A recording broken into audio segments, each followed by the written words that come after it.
Hello everyone, and welcome to another episode of the Daily Gwei Refuel, where I recap the latest news in the Ethereum ecosystem. I'm your host, Anthony Sassano, and today's the 5th of August, 2021. Alright everyone, it is EIP-1559 day. By the time you're watching this, it has already gone live on the network, because I am recording this before 1559 is going live, because we have the live stream happening at around the time that I usually record the video. So yeah, I hope it went well. I hope nothing blew up. I'm talking to you from the past right now. But yeah, if everything went well, you will be able to use one of these 4 websites to watch ETH being burned on mainnet. So I'm sure there's going to be more than these 4. There's going to be many more actually than these. I'm expecting like tons of these different sites to come out. It's going to be people kind of like putting together these websites in different ways, like different front ends, all that sort of stuff. So yeah, it's going to be cool to see how that plays out. But I mean, just like what perfect launch conditions for 1559, right?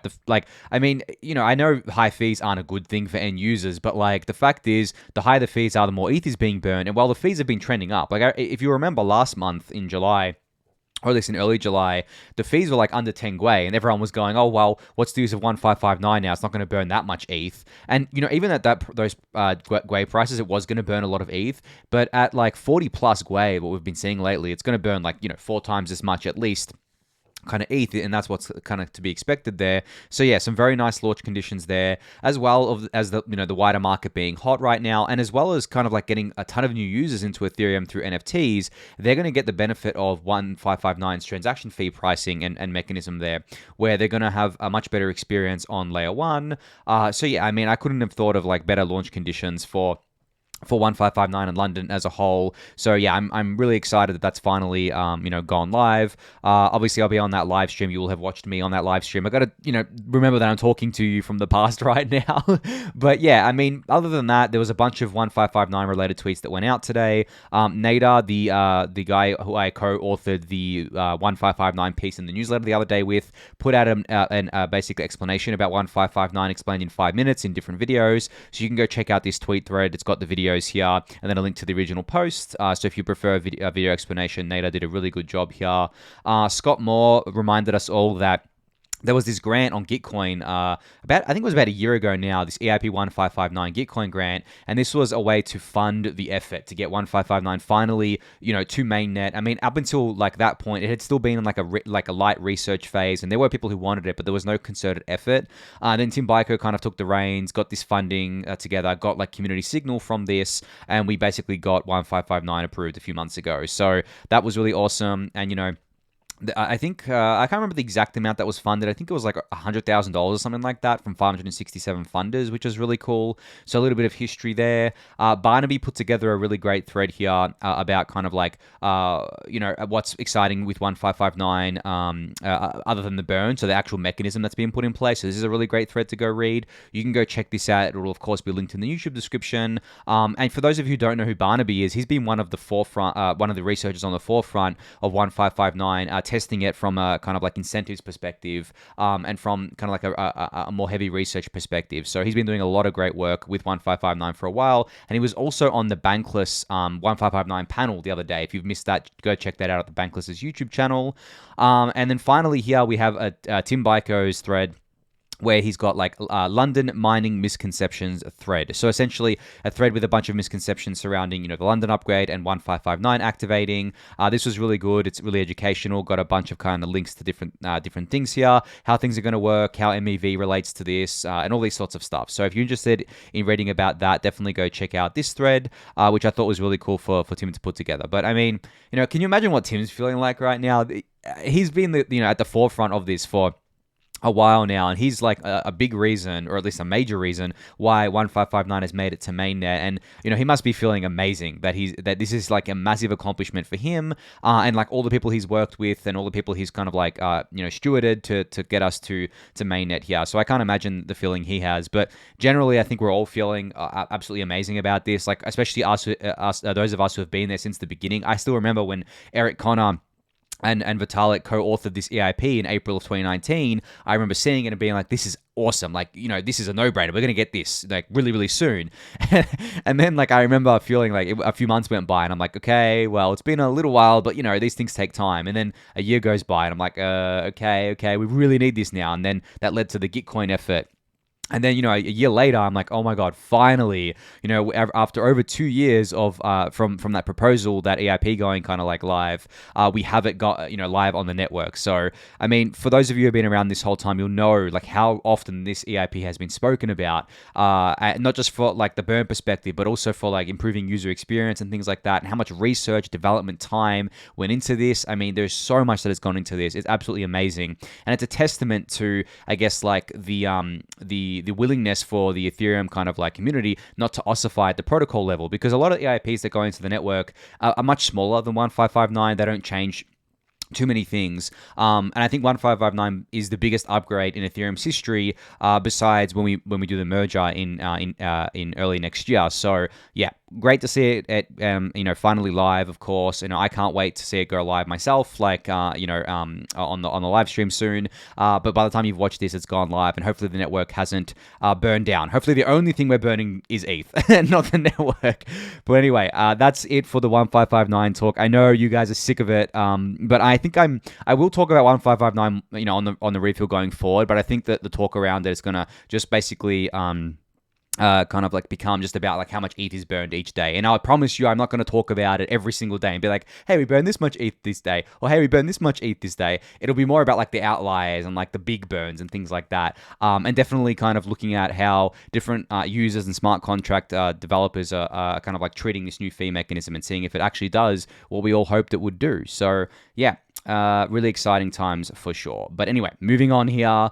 So Treeverse, I think I spoke about this maybe the other day on the refuel. If not, I've definitely been paying close attention to it and retweeting it and things like that. But they gave like an early kind of look today on their Twitter here. You can see they're calling themselves basically the Runescape of blockchain games, where for those of you who don't know what Runescape is, it's basically a old MMO, massively multiplayer online game, where you could RPG, sorry, I should say game, where, you could basically do everything you do in an RPG, but just online. And for those of you who have played World of Warcraft, it's, it's similar to that, of course, but it had a heavy focus on crafting and things like that as well. And, it was very different, I think, to World of Warcraft, and, it came out before it, and there's like old school RuneScape now, like there is classic World of Warcraft and things like that. But essentially, I've been talking about this for a while, and I've been saying that I wanted someone to build a blockchain game with this kind of permanence to it, like with like an online world where you can basically craft things, buy materials, have like materials that you can buy and sell for real kind of like money, whether that be like ETH or stable coins or whatever it is. And I think this is exactly what Treeverse is doing. And can you imagine like every item in like the game and every kind of like piece of armor or whatever, every piece of furniture, if you're building like a house, be something that you can buy on an open marketplace? I think that's a really cool kind of thing. And, they're teasing here that this is coming on August 9th, this private alpha number 1 here. So, yeah, if you're looking for something, I guess, that's, there's a lot of blockchain games out there, but I think this one's definitely showing some promise. So if you're looking for something interesting, definitely go check this out. But I'm sure a lot of you have seen like Axie Infinity and a bunch of the other blockchain games. I mean, a lot of them are still very, very early stage. I think Axie Infinity is probably one of the only ones that are further along, and they've been building for a while now. But there's a wave of these coming over the next 6 to 12 months, and a lot of them will be duds, right? A lot of them will you'll end up failing to get a user base or end up failing to kind of like get momentum, and that's the same for a lot of different games, especially if you have like permanent worlds and like things in the metaverse and online games. A lot of MMOs actually have like a very small player base. If for those of you who have done any research into MMOs, you know that it's basically a power law effect where you have the top ones, at the top. I mean, World of Warcraft, Final Fantasy, Guild Wars. I think there's a few others out there, old school RuneScape, things like that. But then you have like, a bunch of these in the long tail, which basically don't have many players at all. But, still have like a little bit of a vibrant and thriving community, but it's a small community. So I'm going to be curious to see which kind of like blockchain games kind of like become really popular, which ones kind of fall by the wayside, and things like that. I think we can already say Axie Infinity is in the lead by far, but will that last? Like, who knows, right? It's still very early days, so we don't actually know which ones of these are going to last. So I'm definitely going to be, paying close attention to it because I'm a big gamer. I love gaming, and I'm really looking forward to seeing how we can enhance games with kind of like blockchain and crypto rather than just like tacking it onto it. I want to see something new. I don't want to see just people being like, oh, okay, well, we're a crypto game because we let you do things in the game with ETH or whatever. It's like, I don't know. I'd like something built from the ground up, centered around being a crypto game rather than stuff being bolted on. So I'm definitely going to be paying a lot of attention to that. But you can go check out this teaser for yourself if you're listening in. You won't be able to see it. So it'll be linked in the YouTube description for you to go check out. So an update on those regulations that are being put into the infrastructure bill. So Jerry Brito from Coin Center announced today that a few senators here have introduced an amendment to explicitly exclude validators, hardware and software wallet makers, and protocol devs from the tax reporting provisions. Now, this is a pretty big change. It really does make this language more targeted and things like that, but it still needs to be changed some more.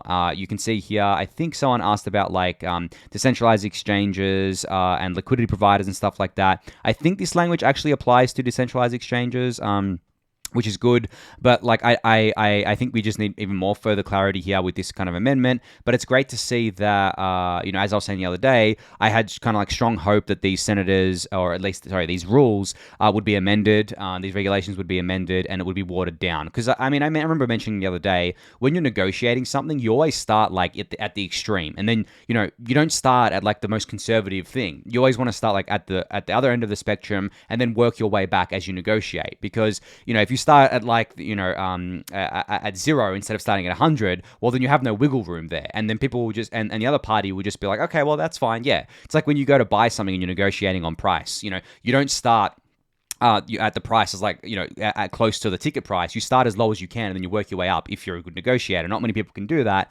but politics is all about negotiation. So and especially these kind of regulations and bills. So I'm really glad that we have people in our kind of corner here going to bat for us, like Coin Center, and Jake Chervinksy has been monitoring this very closely, and he put out a call today saying that it's time to call your senators and tell them you support basically all of these other senators, their amendments to the bill.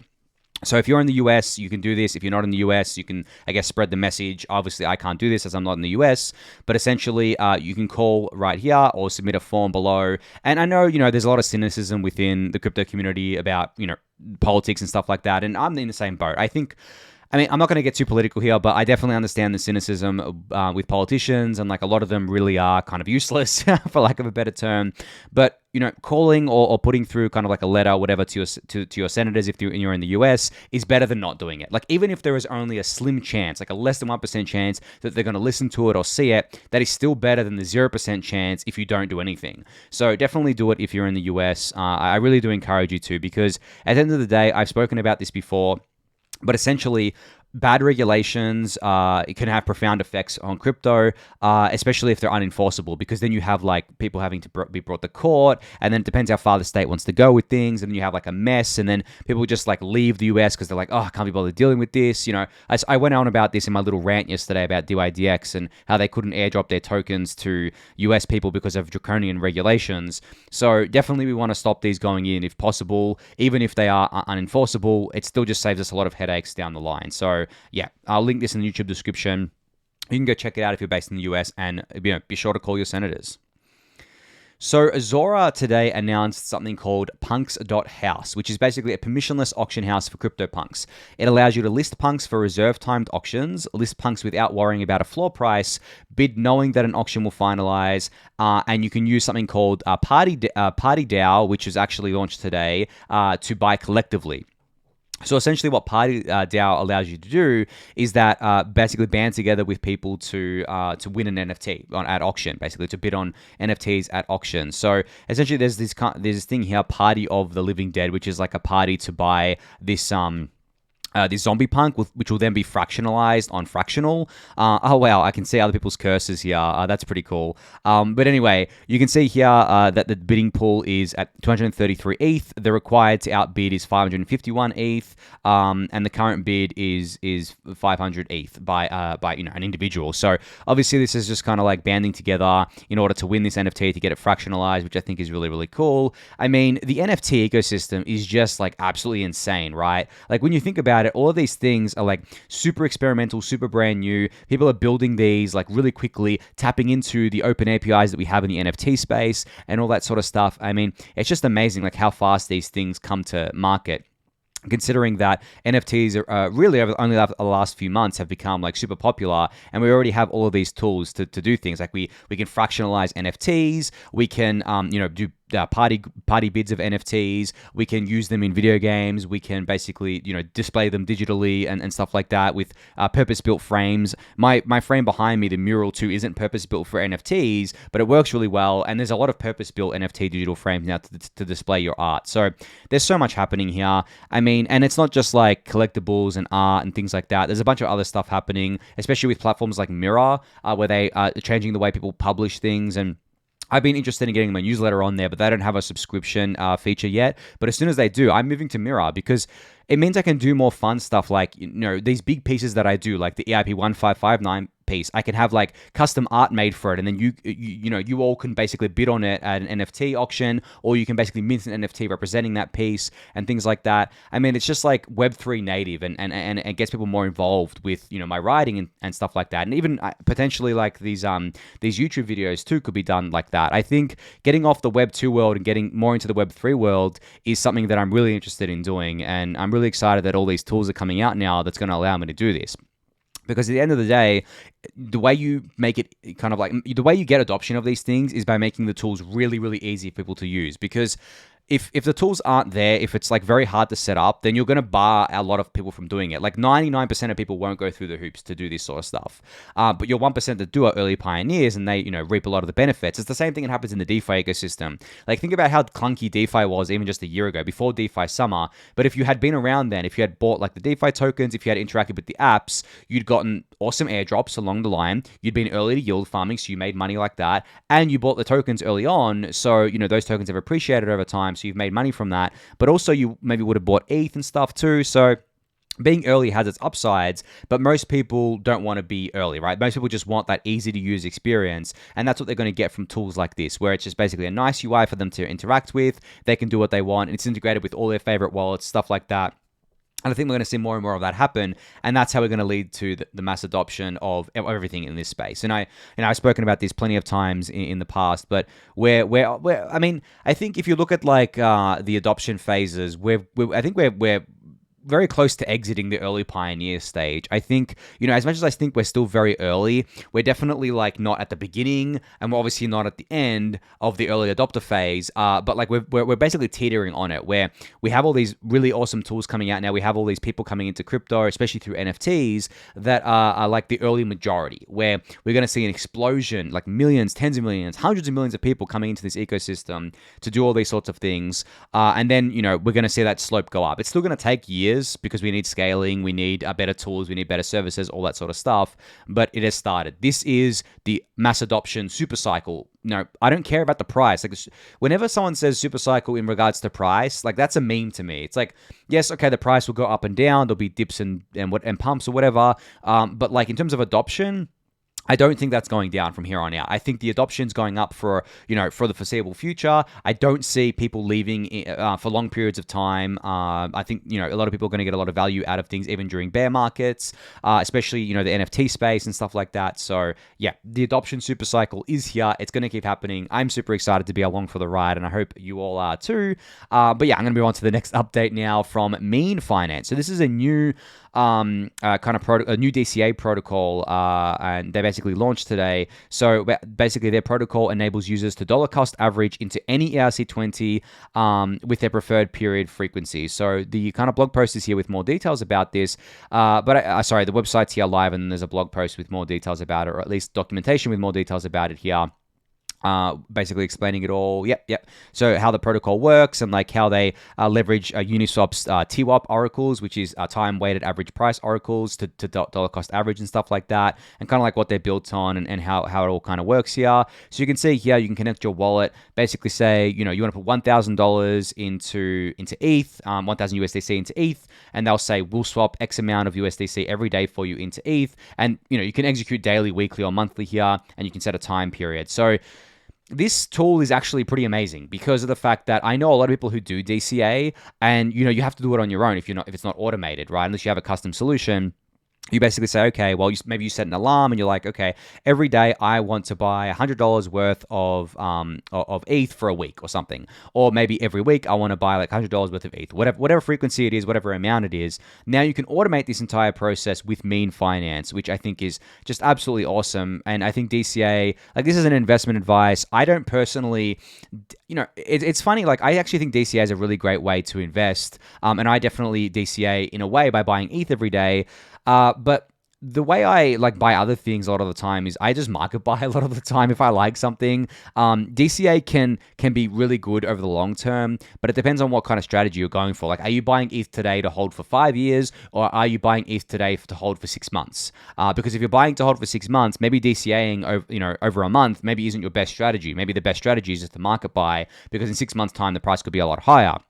But at the same time, the price could also be a lot lower. You don't know. So that's why I think people prefer DCAs, because you get to like spread out your risk, spread out your buys and your purchase prices, and kind of average it out from there. Whereas for me, like I personally when I'm buying anything but ETH, I pretty much market buy things unless it's like already really hot. Then I just won't even touch it. But generally, that's kind of like how I go about it. But that's not investment advice, of course. That's just kind of like my approach. But yeah, if you're a fan of DCA, if it's something that you're already doing on your own and you want some way to automate it, definitely check out Mean Finance here.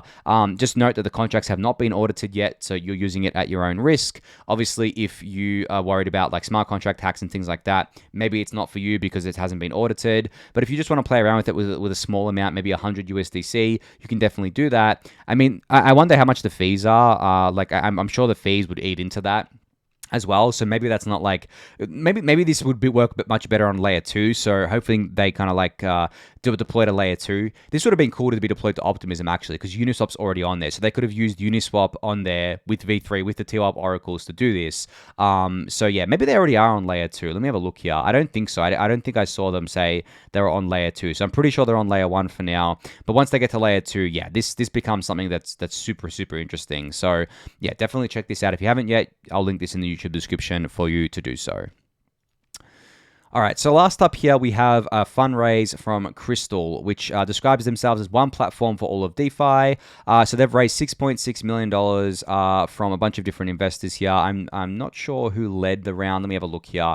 So the round was led by Hashed with backing from Crypto.com, Signum Capital, Block Tower, Hyperchain, and a bunch of other investors here, and a few different angel investors. So basically, this Krystal kind of platform was incubated by Kyber Network, and basically they're kind of, I think, goal is to, as they say here, consolidate the best DeFi services on a simple user interface to save users time, money, and effort. So I guess like you can see here, this is like an interface into DeFi, very similar to a lot of the other interfaces we already have, like Zappa and Zerion and things like that.